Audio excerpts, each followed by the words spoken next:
Hello, everyone, and welcome back to our Tendon Talk.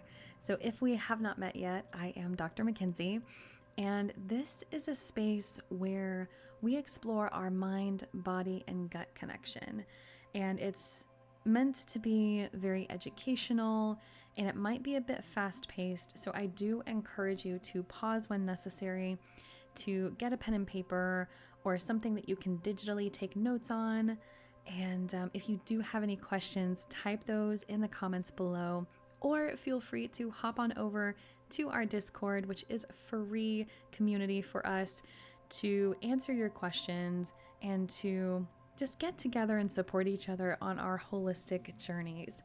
So today's topic is one that I hear all of the time. And I get these questions from my clients, from patients, from family members, and that is, why am I always bloated, even if I'm eating healthy?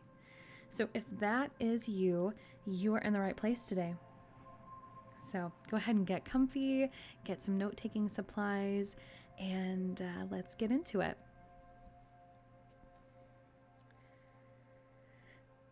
So if bloating is something that has ever made you dread eating or making social plans to go out to eat with family or friends, or if it's ever made it difficult for you to just live your life, or maybe it made you feel really confused by your body, I want you to leave a comment about that specific situation for you.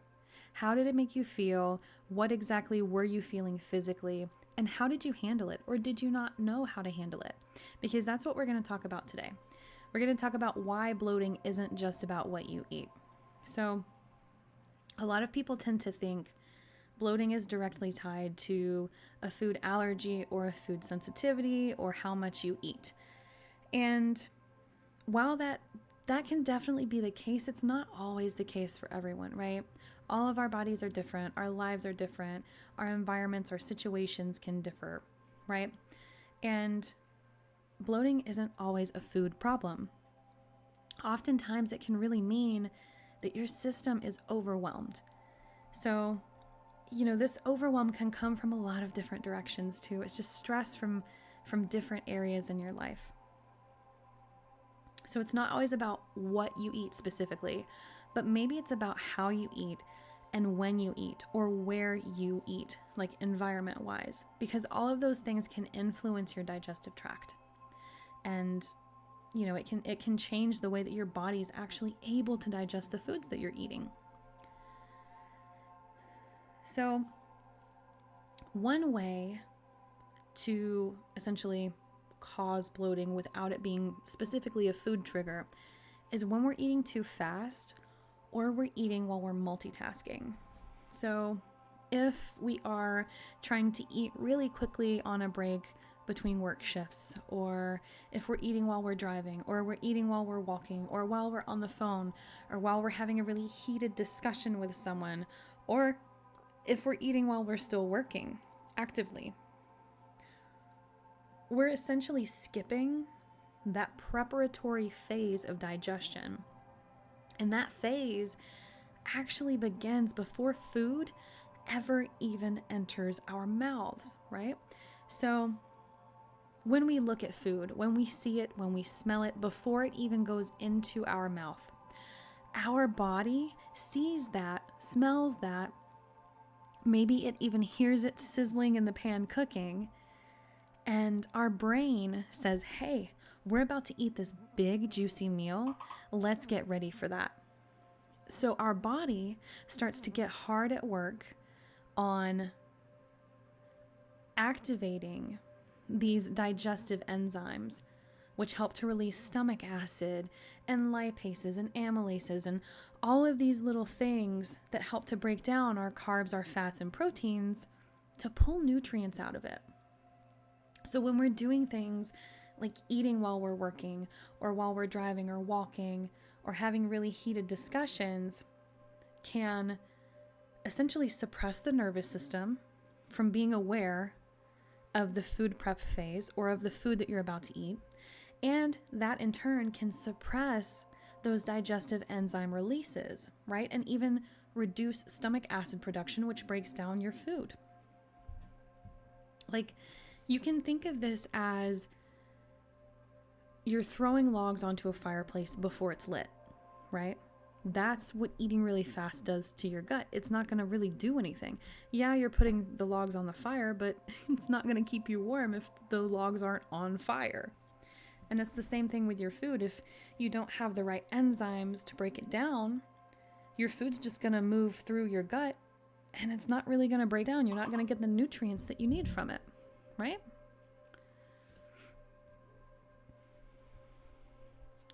So chronic stress and being stuck in that fight or flight can also cause bloating, especially right after eating a meal. So when you're under a lot of stress, your body is prioritizing survival and not your digestion.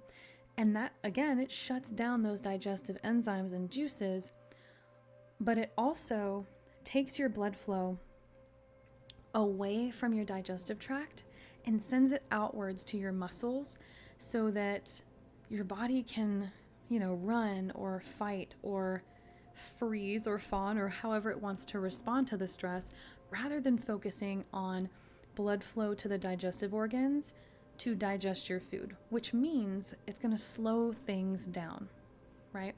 And that can be very uncomfortable because when the food is not moving through our bodies appropriately and it slows down, we get really backed up, right? We get the constipation, we get the discomfort and the pain, then comes the bloating, or you might feel like food is stuck in your throat because everything's just pushing up on your diaphragm, right? That stress not only slows motility down, but it directly impacts your vagus nerve. It makes it difficult for your digestive tract and your brain to communicate through that vagus nerve. And chronic stress can also lower your stomach acid, right? It can also increase gut inflammation. It can increase microbiome imbalance. Again, which means you're not going to digest your food properly. You're going to have increased inflammation in your digestive tract, which over time will increase and spread throughout the body and give you all kinds of systemic symptoms, right? Like brain fog, anxiety, food sensitivities, maybe even a loss of coordination if it's severe enough. And you just generally don't feel well, right? You have the fatigue and the body aches and pains. Hormones are going to be imbalanced. It's a whole mess of things that can arise when we don't take care of our nutrition and our digestive tracts. And that microbiome imbalance, again, when our gut doesn't have the proper bacteria that it needs to break down wastes and break down food, we're not going to get what we need, right? We're going to hang on to a lot of toxins. We're going to bloat a lot from everything that's being hung on to and bloat a lot from the constipation.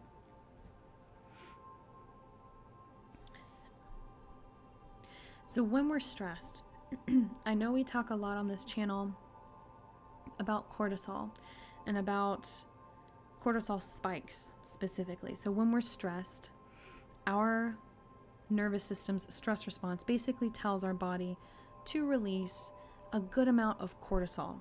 And that cortisol spike when we're stressed can literally pause digestion, right? So even if you're eating a healthy meal, even if it's balanced or it's low carb and you're getting high protein and healthy fats and you're getting your fiber in, it can feel like an absolute brick in your stomach that's not moving, that's not breaking down, because that cortisol tells the rest of the body, hey, digestion doesn't matter, survival matters. We need to focus on staying alive and focus on getting through whatever this stress is rather than digesting whatever's in our stomach.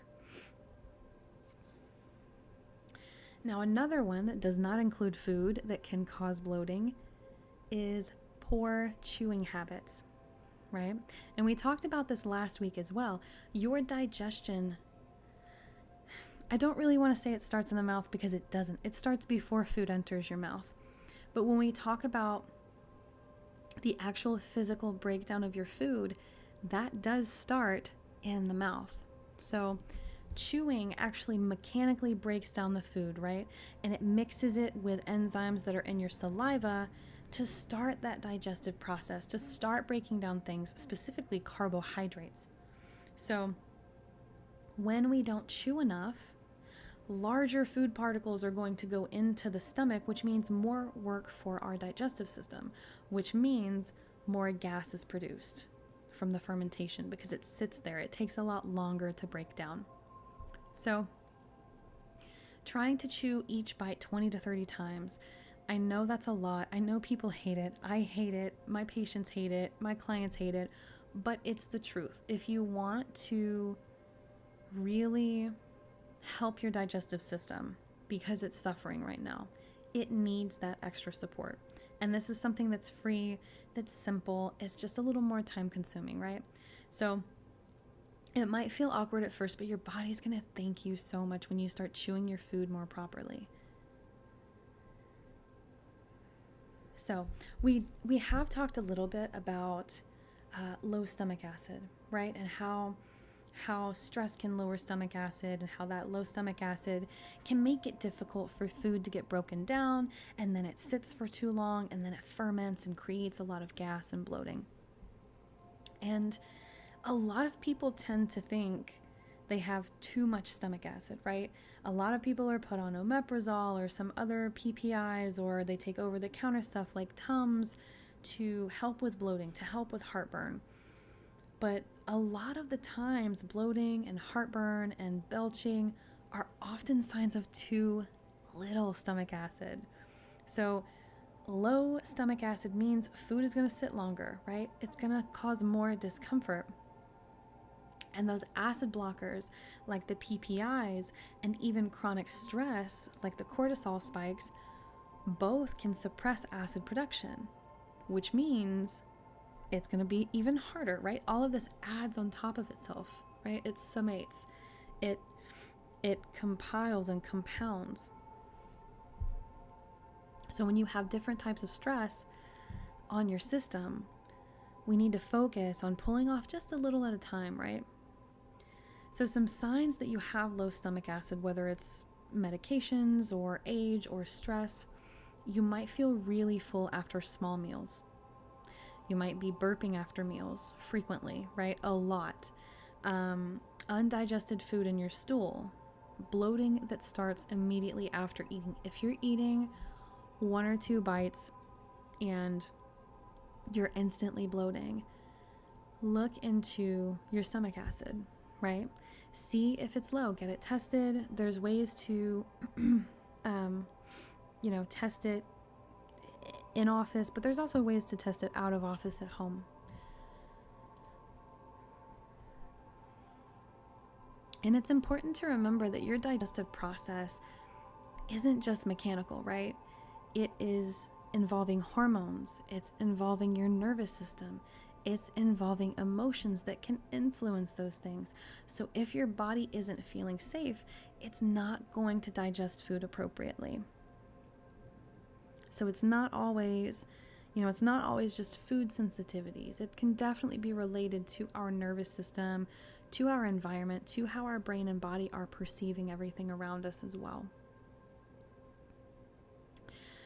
So I do want you to comment in the comments below and let me know if you're someone who eats on the go, like while you're driving or while you're working, or if you're, walking from one place to the next, if you eat while you're standing up or while you're scrolling on your phone.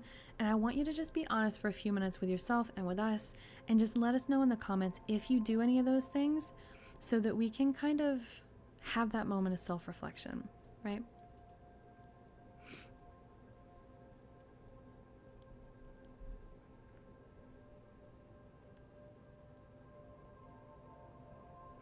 Now, food, we've talked about, isn't always the villain, right? Sometimes it's a bit deeper than just food being the issue. So we really have to dive deeper and look at what is going on inside our specific digestive tract and why it's reacting to what it's reacting to. So when our digestive tract is inflamed, or there's an imbalance, whether it's dysbiosis or leaky gut or Candida, SIBO, whatever it is, or even like parasitic infections, our digestive tract is much more sensitive. It's much more reactive even to healthy foods. For example, a lot of people with SIBO have a hard time with fiber. Higher fiber is really good. It's really healthy, but maybe it's time to pause on the high fiber while we get the SIBO under control, right? People who might have histamine intolerance or MCAS, there's a lot of really healthy foods. That's what I dealt with when I was bedridden. I was dealing with histamine intolerance, and I was allergic to fish. I was, having allergic reactions to spinach, bananas, strawberries, oranges, all of these foods that were supposed to be healthy for me, even apple cider vinegar. When we have this underlying issue going on in the gut, it can make it very sensitive to things that may not seem very triggering on the outside, or maybe we weren't triggered by them in the past. And I do want to give you some hope if you're dealing with something like that, it doesn't always have to stay like that, right? Sometimes we just need to reduce the inflammation and, repair that gut lining, and then we can go back to eating those foods. We just have to kind of give it time to repair itself, right? And be gentle with our bodies until it's ready for a different load, essentially. So let's focus on SIBO for just a moment. So SIBO is definitely huge when it comes to bloating and that kind of discomfort with meals. So SIBO often happens when bacteria, which are supposed to be in the large intestine, end up backing up and migrating into the small intestine. And obviously they're not supposed to be here or there. So when someone is under a lot of stress or they're dealing with a lot of chronic constipation, that's when we can see a lot of SIBO, like small intestinal bacterial overgrowth. And what happens is when these bacteria are kind of invading that small intestine, they really quickly start to ferment carbs. So when you eat these carbs, they turn into gas and bloating and a lot of pain very quickly, often within like 30 to 90 minutes of eating. And this was something that I dealt with when I was in my bedridden phase of my chronic illness recovery journey.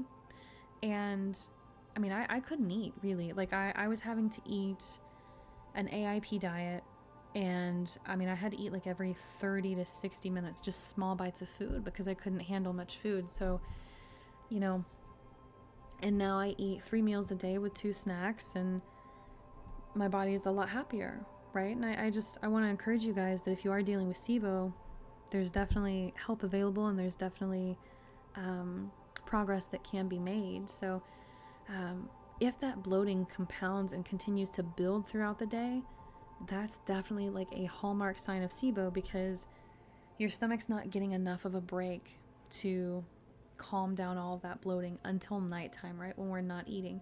And so we'll feel our best in the morning, or feel significantly less bloated in the morning compared to, say, the end of the day. So if you're really bloating after beans or carbs like rice or oats, it could be time to look into some SIBO. If you are someone who literally feels like you're pregnant by the end of the day, or you're dealing with a lot of alternating constipation or diarrhea, or you have a long history of antibiotic use or chronic constipation, or maybe even like a history of food poisoning, I definitely look into getting tested for SIBO. So Candida is another one that can cause a lot of discomfort and a lot of bloating in our bodies, that isn't necessarily directly food driven, right? Food sensitivity driven. Now, I do want to say we don't want to completely eliminate Candida because it is natural in our body, right? What happens is it becomes problematic when it overgrows. It's too much of a good thing. So Candida also feeds on carbs, kind of like SIBO. It feeds on carbs and sugars, and kind of ferments those carbs. And again, it turns into gas and bloating and discomfort, but it also turns into really intense sugar cravings. So, it may not necessarily be insulin resistance. Not saying that it isn't, because a lot of the times if we're craving a lot of sugar and we're eating a lot of sugar, well, insulin resistance, unfortunately, tends to come up, right, after we do that for a long amount of time. But for me, my doctor kept trying to test my blood sugar, saying it must be insulin resistance, but it wasn't. My blood sugar kept coming back normal, very normal, and ended up also having Candida overgrowth. So we got the double whammy. But things like Candida can really lead to a lot of brain fog and fatigue and skin issues and even frequent yeast infections. So for me personally, I dealt with a lot of skin issues. I would break out in hives all of the time. If I was just fixing a strap on my dress, or I was trying to get dressed in the morning, or if I was putting my hair up in a bun, I would break out in hives in the area that my hands were touching.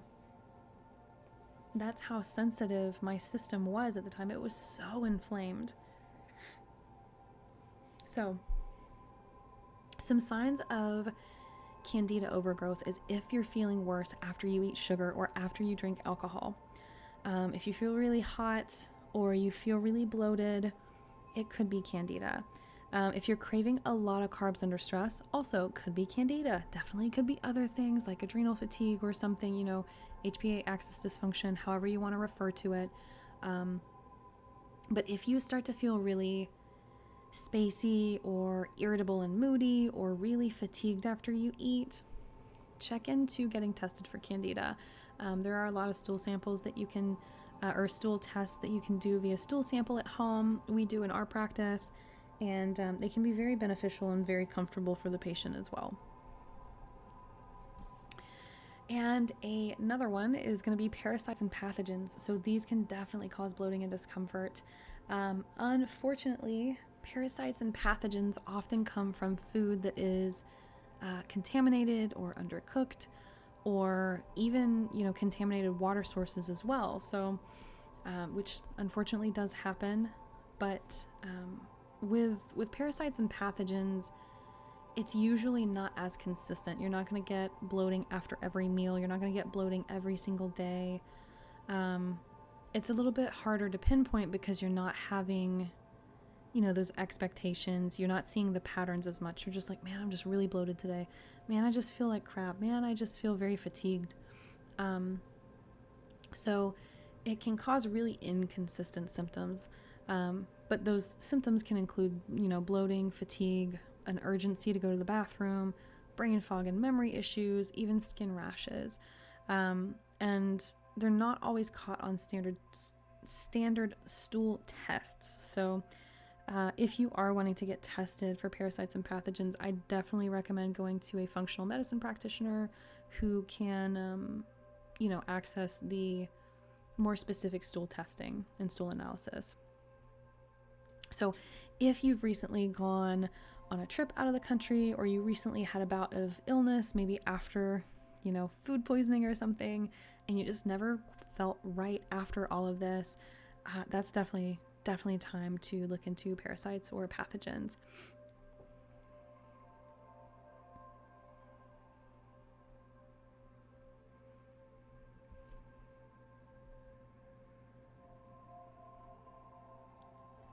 And I know we talked about constipation a little bit, but I do want to touch on it again. So if you are having issues with gut motility and it's very slow, when things move too slowly throughout your digestive tract, bacteria and waste will build up.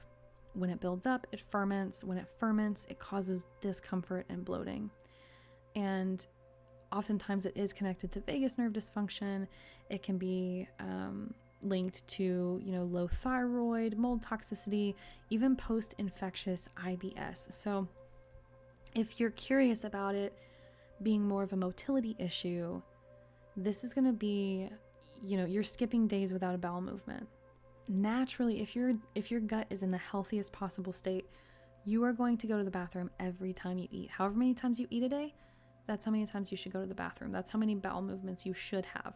So if you're skipping days without a bowel movement, or your bloating is improving temporarily with movement or with magnesium, or you get worse after really long travel or after being sedentary, it may be gut motility issues that are to blame.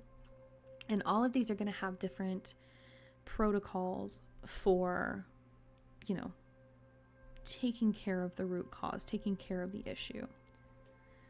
And a lot of these don't always show up on basic tests. And a lot of people tend to hear, you're fine, your tests are normal, but your digestive tract and your gut is still telling a different story, right? It's still saying, hey, I'm here waving my hand up in the air.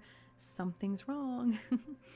And that's normal. If there's something going on in your gut, it's normal for it to tell you, even if your doctors are telling you nothing's wrong. So let's touch on food sensitivities versus triggers, because they can definitely cause bloating as well. And they're not always the root cause though, right? So something is causing them that's causing the bloating. So food sensitivities are symptoms, right? They're not the cause. So we don't want to feel really overwhelmed or have a lot of anxiety around food and food restriction. And, this is not me saying go eat whatever you want, especially if you have gut issues or histamine intolerance. But, things can change for you, right? You just need the right steps, the right tools, the right knowledge. So, let's talk about some common bloat triggering foods. So gluten is number one, right? In our gut health reset, gluten is one of the ones that we cut out, because gluten can trigger so much inflammation, even if you are not allergic to it, even if you don't have celiacs. Gluten can still, it is an inflammatory thing, like especially if you have underlying gut permeability, if you have leaky gut, if you have any existing digestive inflammation, gluten is just going to add on to that and make it more inflamed, make it more damaged, hurt the body more. And that gluten can cause things like brain fog, fatigue, bloating, migraines, even if you don't have celiac or gluten sensitivity. And dairy is another one. Dairy is one of the ones that we also cut out temporarily in our gut health reset. And, dairy contains some proteins like lactose and casein, which both can be difficult to digest if your gut is inflamed, if it's compromised, if it doesn't have the right bacteria, the healthy bacteria that it needs in order to break those down. And then what happens? It causes bloating, it causes skin issues, it can cause breakouts, even chronic sinus inflammation, infections. Like if you're someone who goes to the doctor for chronic sinusitis and they're just like, oh, you're fine, here's some allergy meds, or here's something to take, to kind of keep the inflammation down, look into, just temporarily pulling out dairy for a few days or for like a week and see how you feel. That's not to say never have dairy again, but that could be dairy is temporarily driving inflammation in the gut and we need to address the inflammation. Sugar is another one. Again, I sound like a broken record, but we pull out sugar in our gut health reset too, because sugar feeds that Candida, it feeds that SIBO as well, and it's also something that can feed pathogenic bacteria. So when we have bad bacteria in our gut that are overcrowding all of the good bacteria, they want sugar. That's why we end up with so many sugar cravings. We get really cranky and hangry and like ravenous for sugary foods. And sugar can cause that immediate or even next day bloating, fatigue, and mood swings that are highly, highly uncomfortable. And last but not least, we have high FODMAP foods. So high FODMAP foods can be healthy foods, right? Like onions and garlic, apples, broccoli, things that you think of as healthy whole foods, but they are fermentable fibers. So with people who have SIBO or IBS, they might want to look into temporarily removing these until they can get the inflammation levels down, till they can get that gut barrier reestablished and get their microbiome healthier, more robust, and more diverse. Because these aren't unhealthy foods, right? They have nutrients in them that we need, but our gut clearly needs to be healed and recovered a bit when it's having reactions to food like these. And I want to emphasize that your digestive tract is not reacting to healthy food because it's bad. It's reacting to these foods because it's inflamed, it's overworked, it's out of balance. When you've had a really long workday or a really stressful week or month, you get cranky, right? You get really sensitive. Even to the people that you love and you care about, you might snap at them. It's not because you don't love them. It's not because they're bad people, but it's because you're overwhelmed, you're overstressed, you're tired, you're fatigued. That's how our digestive tract works too. So in the comments section, I want you to put one food that you love, but you think it doesn't love you back. Something that you cannot live without. For me, it's cheese. So give us one food that you love, but you feel like it might be driving inflammation for you, and you feel like it might be something that is kind of triggering your bloating or triggering your digestive discomfort.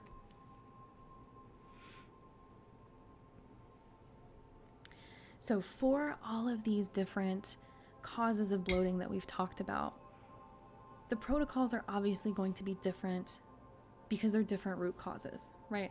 They're going to be different for each and every one of you. But I want to emphasize that you don't have to have a super complicated protocol, right? We just need to calm your gut, support the digestion, and remove disruptions, remove inflammatory foods temporarily, and see how it does. So, some things that you can do right now that are healthy, free, fast, cheap, and easy are going to be eating slowly and chewing without distractions. We talked about that first thing. We want to break down food into a liquid before it gets into the stomach. We want to break it down as much as possible, right? It's going to reduce the work of our digestive organs, which prevents that bloating, prevents the gas.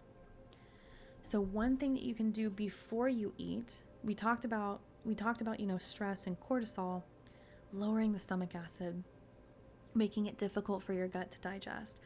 One way to combat that is to take some deep breaths before you eat. So 3 to 5 deep breaths, intentional breaths, before you actually take a bite of food is going to activate that parasympathetic nervous system, that rest, digest, and heal state. And it's going to help shift from that stress mode into digest, right? So you can digest your food properly.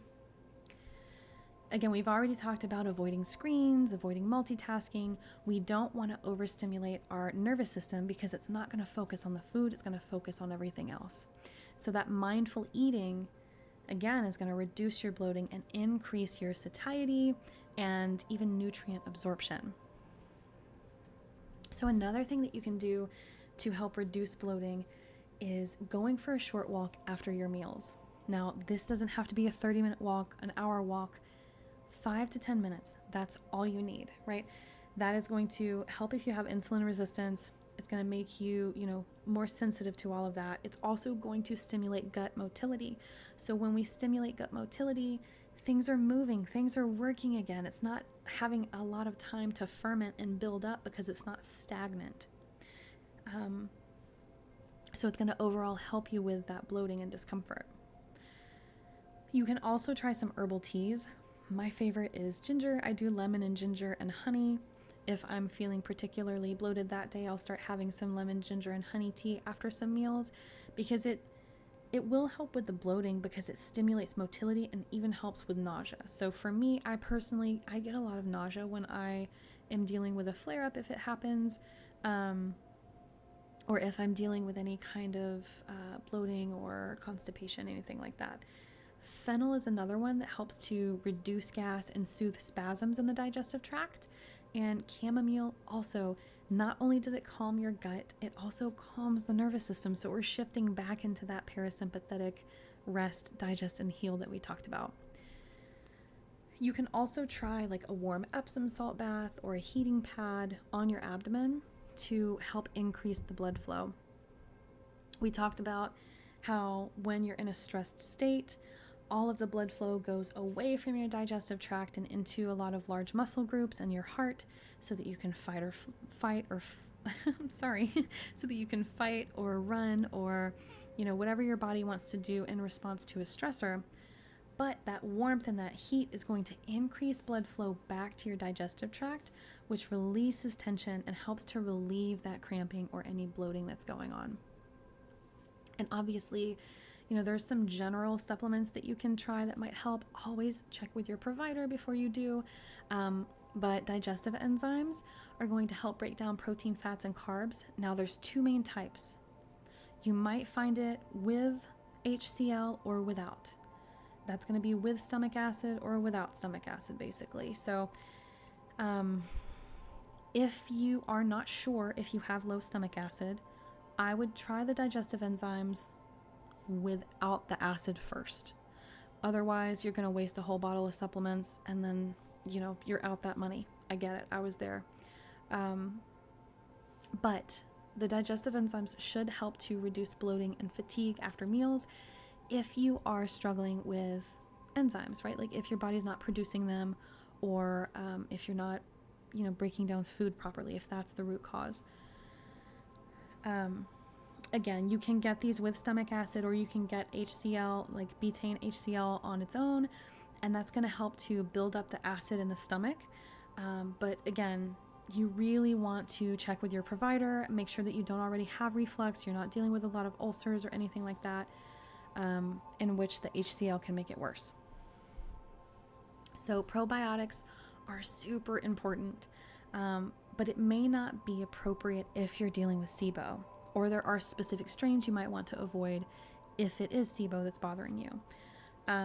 But probiotics can really help to rebalance that gut microbiome and reduce a lot of the inflammation that we're dealing with that is causing that discomfort and bloating in the first place. We kind of touched on magnesium earlier when I mentioned taking an Epsom salt bath.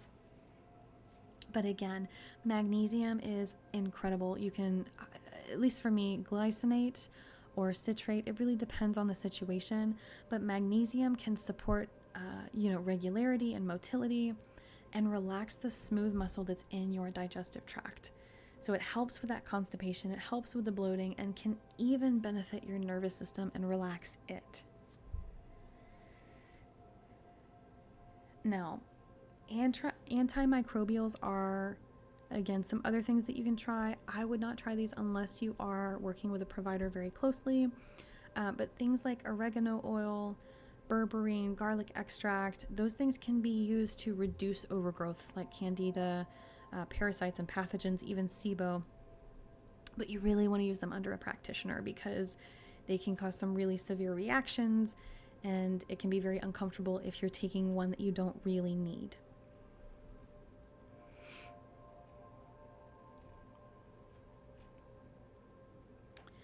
Last but not least, we have gut supportive foods. So, digestive bitters can be taken in a supplement form. I take them before meals in a tincture, so it's some drops.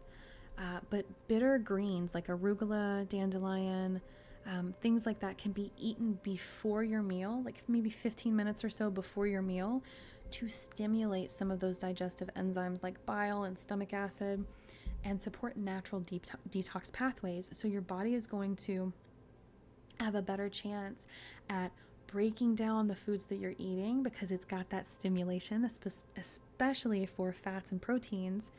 But it's also going to help to break down any toxins and clear those out of the food that you're eating as well. Now, bone broth is a good one too. So you really want to look into adding bone broth into your diet. There's only a few types of cases I would think not to. But bone broth is so good for repairing your gut. It's good for collagen. It's got amino acids like glutamine. It helps to heal that gut lining and decrease inflammation levels. It's good for skin, hair, skin, nails. It's good for so many different things.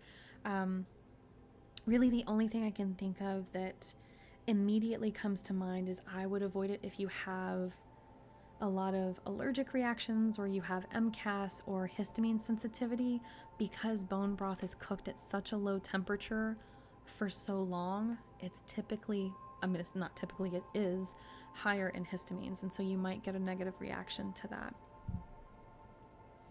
We do want to look at increasing our cooked vegetables over raw because cooked veggies are easier to digest. So while raw veggies and fruits can be very healthy and they can supply us with a lot of nutrients and minerals and, water intake, cooked veggies are better when our digestive tract is sensitive and it needs a little more support and help breaking down foods because the cooking is kind of doing some of that for us, right? And in cooking the food, cooking the veggies, it also helps to avoid some of that fermentation that leads to bloating later down the line while we're trying to digest it. So unless you have active SIBO, fermented foods can be super beneficial because they're providing you with biotics and enzymes, right? So starting with small amounts of like Greek yogurt or sauerkraut or a kefir can really be beneficial for getting those probiotics into your system and boosting your microbiome and helping it get the environment that it needs to break down nutrients, to repair the gut, and to, pull out those nutrients and bring them into the bloodstream and send it to all of the cells in your body so that you can function fully. And I know it can feel like a lot and feel kind of overbearing when we're looking at things to maybe remove from our diet that's triggering us and things to add. But instead of asking, hey, what do I need to cut out? Try asking yourself, what can I add into my diet to help my body feel safe? Because if you're naturally increasing something in your life, something else is naturally going to fall away, right? Without you even having to try. So focus more on what you need to add into your diet to support your gut. And some of those foods that may not be very beneficial might start to slowly fall away on their own. So this is where we typically open the floor for Q&A. We are going to be doing the Q&A session in our private Discord server, which is free. You can click the link below if you want to join. And we'll be doing that for about 15 to 20 minutes. Any and all questions you guys have on this topic. Otherwise, leave us a comment below and let us know if you've ever felt more bloated when life is getting stressful for you. And let us know if there is one gut-friendly habit that you are curious about trying this week. Whether it's something that we've mentioned here today or it's something you've learned somewhere else, I would love to know and see where you guys are at on your gut healing journeys. So thank you again for being here with us today for our tendon talk. It's been such a pleasure. Please feel free to like, share, comment, and subscribe, and join us next Tuesday for another tendon talk.